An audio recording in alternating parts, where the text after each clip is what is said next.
Biglang naging modelo ang unit nila, sir. Yan. Dati kasi nga Giga. Ayan, yung ulong nakakabit dyan. Or nakasampa sa body. Yan yung ulong nakakabit dati, mga kabisyo. Nagpalit tayo ng N-Series. Or request nila na N-Series na modelo na yung ikabit nating ulo sa unit nila. Grabe naman yan. Siyempre, pinalagyan na ng mga chrome accessories. Gaya nung weather strip, corner panel, bracket ng side mirror, pina-stainless na. Ayan, nalalagyan na lang ng side mirror, mga kabisyo. Iyaw na lang namin at magkakabit na ng mga accessories. Gawa nung bukas, ready to pull out na yung palit ulo project natin. Siyempre, bibidyo na natin bukod dyan kung ano pa yung mga dinagdag naming accessories. At pagkakailangan nyo rin ng ulo or kailangan ng palitan ng ulo ng unit nyo, tawag lang kayo sa number na naka-flash sa screen natin, mga kabisyo, para sa inquiry. Kung gusto nyo naman Giga, lang problema Giga. Kamuhan to, palit ulo din to, dating old model, mga kabisyo. Ngayon, fighter na new face na siya.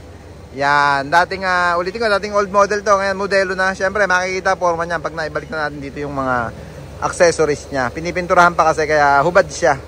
Pintura, wiring, tsaka yung mga preno, clutch, ibabalik sa dati. Gawa nung nakat lahat yan, nung hinugot yung dating ulo. Okay na, bye. Ahon na natin. Mabisang mabisa, mga kabisyo. Ganda ng forma ngayon, biglang naging modelo. Pati upuan niya, pinabago na natin yung upholstery. Siyempre wala pang, hindi pa nakakabit yan, mababa si yung driver natin. Hindi pa na ikakabit yung bagong gawa na upuan, upholstery ng upuan. Sige bay, lagpas mo ba bagya? Okay dyan. Bay, tuwid mo na lang, atras mo bagya doon. Yan. Atras mo na lang bagya. Ganda talaga ng N-Series na ulo, mga kabisyo. Modelo na kasi. Yung sinundan ng N-Series, mga kabisyo, para doon sa mga bago lang sa Isuzu. Kasi karamihan syempre canter ang hawak. Ganito yung Giga na ulo. Yan.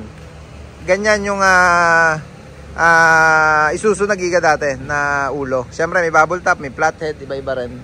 Ito, yan, mga ganyan. Ito pa isa, mga Giga. Tapos meron pang Batman na kung tawagin Batman. Balikan natin to. Ito N-Series na. Ito yung latest na model ng Isuzu dito sa atin. Ito yung brand new naman na Isuzu. Siyempre kahawig din siya ng Sarpas Japan. Pero ito brand new unit. And dito yung bad boy look or yung Batman kung tawagin. Ayan, meron tayong unit dito 4HL1 na bad boy look. 4HL1 turbo. Yan, 15 feet cab and chassis. Puntahan natin. Ito yung smoother nung binidyo ko to nung bagong dating sa tarima natin. Pero ngayon, may clutch na yan. Naka-booster na rin. Hindi na siya smoother. Manual na siya. Manual transmission na.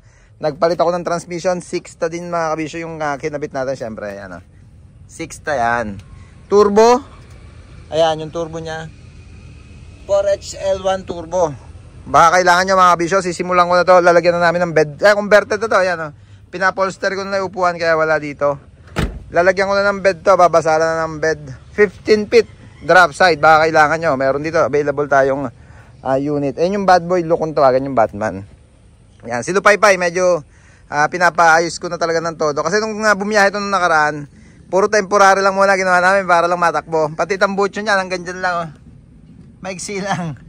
Kaya, bala ko kasi dito kay Lupaypay, split manifold natin. Para all goods, mga kabisyo. Ito na, yung isang unit natin na 4HF1 na cabin chassis na dumating yung fresh unit. Yung 51,000 lang ang tinakbo. Ito na siya, mga kabisyo. Pinalitan na namin ng gulong. Ayan.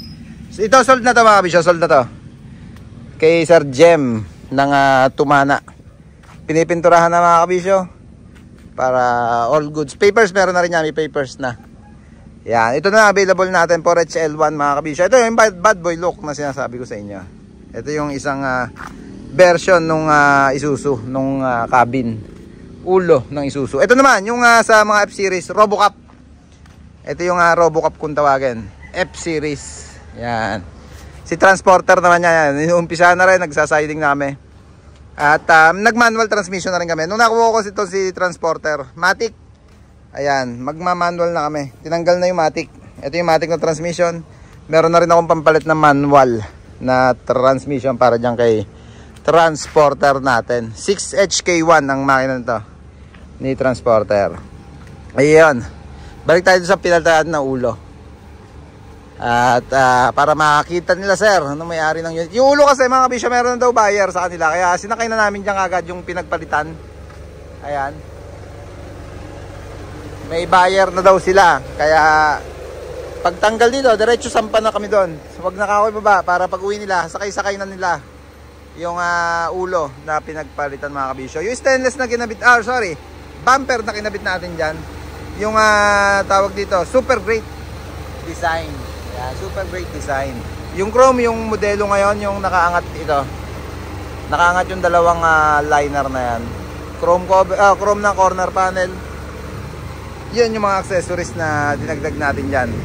Yung wiper arm garnish, syempre stainless na rin. Pag nakukuha yung ulo mga kabisyo, wala pa yan. Hindi naka-chrome.